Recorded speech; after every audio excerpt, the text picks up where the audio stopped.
আগৰ দিনত কি হৈছিলে, ৰজা মহাৰজাবিলাকে আপোনালোকে ভাগৱতৰ বিভিন্ন আখ্যান উপাখ্যান পায়, তাতে এটা বস্তু পায় যে এটা সময়লৈকেহে কি কৰিছিলে, ৰজাসকলে শাসন কৰি প্ৰজা পালন কৰিছিলে। তাৰপিছত যেতিয়া উত্তৰাধিকাৰী হিচাপে পুত্ৰসকল আহে, তেওঁলোকক ৰাজ্যভাৰ দি বনলৈ গুচি যায়, কিয়? হৰি সাধনাৰ কাৰণে। কিন্তু এতিয়া বাৰু আমি বনলৈ যাব নোৱাৰোঁ, জেগাও নাই। কিন্তু গৃহতে থাকিও আমাৰ আকৌ চুলি দাড়ি পকি গৈছে, কিন্তু ভকতিলে মনত নপৰে, ঈশ্বৰ সাধনালে আমাৰ মনত নপৰে।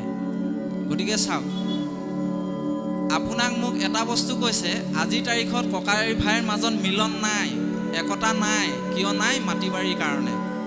আৰু এটা বস্তু আপোনালোকে আজি নোট কৰি ৰাখক, দেউতাক জীয়াই থাকোঁতে যদি কোনোবা দেউতাকে ককায়েক ভায়েকৰ মাজত মাটি বাৰী ভাগ বতৰুৱা কৰি দিলে, তেতিয়া কি হ'ব বাৰু?